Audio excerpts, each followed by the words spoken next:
Poe Sabtu isuk-isuk Kang Sabri geus saged timimiti meresihan motor, meresihan jaket, jeung bekelan nya mawa timbel. Poe ieu poe Sabtu biasana sok marema da pagawe pabrik sok loba nu baralik ka lemburna. Akang kahade anterkeun heula si Sujang ka sakola. Heug, geus mandi acan si Sujangna? Enggeus, keur di baju heula. 6:30 Kang Sabri geus ngadius bari ngabonceng anakna rek dianteur heula ka sakola. Balik nama leumpang we Sujang, tong hayang dijemput sagala. Pan ieu teh poe Sabtu, sok marema ojeg teh. Si Sujang unggeuh. Nyaan we marema ojeg teh nepi ka jam 10 teh. Kang Sabri geus narik opat balikan. Malah aya nu rada onyoy sagala, da menta ditarik ka sawah gede. Teu kudu mayarna rada gede. Kira-kira keur poe manceran aya budak awewe nu menta dianteurkeun. Teu loba tatanya deui, Kang Sabri langsung nyanggupan. Motor dihirupan, budak awewe diuk di tukang reuyeung motor indit. Palebah jalan anu lenglang, budak awewe teh ngagerewek hayang eureun. Eureun Kang, kuring mah rek turun di dieu we. Puguh we Kang Sabri kaget, motor direm disakalikeun, motor meh-mehan ngagaleong. Kunaon Nyai? Kapan jauh kene? Embung kuring mah kajian leumpang we. Nah Nyai, si Nyai diberi gidigan bari nunjuk kana motor. Eta motor jeung awak akang kalangkangan. Astagfirullah. Kang Sabri sabaraha kali istighfar bari ceun rurat-reret kana motor jeung awakna. Nya geuning dirina eueuh kalangkangan. Padahal harita keur panas poe ereng-erengan. Sajongjonan Kang Sabri ukur ngahuleng bari heudeun teu ucap salemek-lemek acan. Si Nyai anu tadi dibonceng geus leumpang miheulaan, malah siga nu lumpat. Duka teuing sieuneun, duka teuing kumaha pikiranana. Awak Kang Sabri asa leuleus, lieur dipupul bayu. Teu kuat nangtung, manehna ngalungsar sisi jalan, atuh motor tetep ngabagug. Pikiran baluweng, naha abet kieu. Geus rada leler tina reuasna jeung nangtung, bari tetep alak ilih kana dirina. Teu poho nyabakan motor, nya eueuh kalangkangan. Lah-lahan motor dihirupan deui, hirup seperti biasa, eueuh kakuranganana. Teu ditumpakan, terus ditumpakan, ngadius balik deui bari nyemplung tumpak motor. Pikiran uleng, naha kunaon ieu teh? Reog motor dipengkolkeun ka sakola si Sujang. Sugan geus bubar sakolana, sakalian rek dijemput. Nya barang nepi ka buruan sakola si Sujang keur leumpang bari sacamuilan ngadahar cilok. Sujang, buru-buru naik, urang balik. Si Sujang kacida taheunana atuh buru-buru ngajleng kana pangboncengan. Motor ngadius balik ka imah. Saja jalan Kang Sabri teu boleh rateret ka jalan ningalian kalangkang. Heueuh nu kaciri teh ngan kalangkang awak si Sujang siga nu ngadap waktu puguh. Dina hate Kang Sabri sabaraha kali istighfar. Aingan si Nyai nu tadi dianteurkeun ngajleng embung dibonceng. Da nya ningali kitu mah bet asa ningnang. Sanepina ka imah Kang Sabri denden motor nu ieu dipikir imah. Atuh manehna langsung asup ka gon. Hawa bengkang, awak nangkarak bari panon ngaherang. Di pipir imah kadenge pamajikan ngagorowok. Nah Sujang, wayah kieu geus balik. Har, kapan tere dah dijemput ku bapak? Hutan, maneh dijemput ku bapak. Nah bapakna ka mana ayeuna? Ayah di jero. Ningali Kang Sabri nu ngabengkang kitu, puguh we pamajikanna reuaseun. Kunaon Kang? Gering? Ukur kitu Kang Sabri ngawalona. Teu lila ti harita Kang Sabri ngunian udang. Nyi, akang deuk ka pamantri heula? Deuk ka pamantri, wayah kieu mah di puskesmas keneh atuh. Kunaon akang? Gering. Bari ngomong gitu teh, leungeunna ngaragamang kana tarang Kang Sabri nyampa bisi panas. Ah henteu, ngan ieu awak asa lalungsek. Bari dug ngedeng deui. Ngopi atuh. Heeh bener, pangieunkeun atuh. Pamajikan ngaleos ka dapur. Make gula kawung atawa gula bodas Kang? Gula bodas we ambeh nyerap amisna.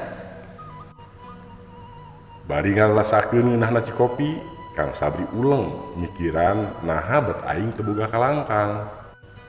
Da rarasaan mah eueuh nu karasa, boh rieut, boh pegelinu atawa naon we nu kasebutna gering. Awak jag-jag waringkas atuh pipikiran ge teu ewah. Ieu ge cai kopi rasana sarua jeung cai kopi nu karasa kamari. Atuh sora budak, sora si Sujang, sarua siga kamari teu beda dedengean. Hiliwirna angin tina jendela karasana sarua matak seger kana awak. Atuh tetenjoan kitu keneh. Beak si kopi segelas karasa awak leuwih seger. Kang Sabri cengkat alak ilih kana beker. Lohor meh akhir. Gura-giru kacai teu kapancuran siga biasana wudu ukur di pipir. Caina tina rele karasa tiis nyecep. Salat kelawan husu ati gembleng pasrah ka mantenna teu daya teu upaya angin Allah nu kawasa nyanggakeun kana kersana. Kang, gera dahar atuh. Bisi geringna katutuluyan. Cek pamajikanana di dapur. Di dapur dahareun geus nyampak. Indung nasi Sujang kaprak-keprek keringakeun sangu. Dina piring kaciri aya pais lele. Kaambeu melenghir sengit surabunga. Dahar tapi mirasa. Biasa mah ari aya pais lele teh meh-mehan parebut jeung si Sujang. Da pangabeuki nurun ka bapa. Sarua segutna kana pais lele teh. Gening ancin Kang. Kang Sabri teu ngajawab. Sanggeus kokocok leungeun anggur melenyun udut. Tuh, timbal nu tadi ge aya keneh na motor, can kacabak. Cek tes hatena. Nah, aing mending ngomong ka indung nasi Sujang gitu. Nah, rek percayaeun manehna. Maknya, ku aing kudu dituyun ka hareupeun imah ngadon papanasan. Nah, moal matak ear. Beak rokok sabatang, manehna ngagoledag deui. Ari si Sujang ka mana? Cikeneh mah aya. Cik geroan. Sina ka dieu pangmelikeun rokok kitu. Sujang. Ka dieu. Ieu bapak pangmelikeun rokok. Sabenerna mah lain hayang-hayang teuing dipangmelikeun rokok. Nu puguh mah hayang nyaho. Nah si Sujang nyahoeun atawa henteu. Yen awak jeung motor manehna eueuh kalangkangan. Rokok naon bapak? Jeung ka mana meulina? Rokok keretek. ka warung maneh we. Sujang, ari maneh geus bisa kana motor? Ditanya gitu, si Sujang ukur ngahehe. Eta tidak tadi waktu dibonceng manis sakitu ting papraketna. Kayak geus gede maneh kudu bisa. Sahanteuna bisa nalangan bapak. Si bapak gering kayak. Ari tadi basa dibonceng teh ngeunah. Nyeunah atuh Pak. Ngarasakeun angin kana ceuli, nghiuk. Eta sugan teu rarateret kana taneuh. Ditincakeun ban. Ah henteu, peureum we. Heueuh atuh. Ngan lamun geus gede heug mau motor ka hade kudu ningali jalan ditincakeun.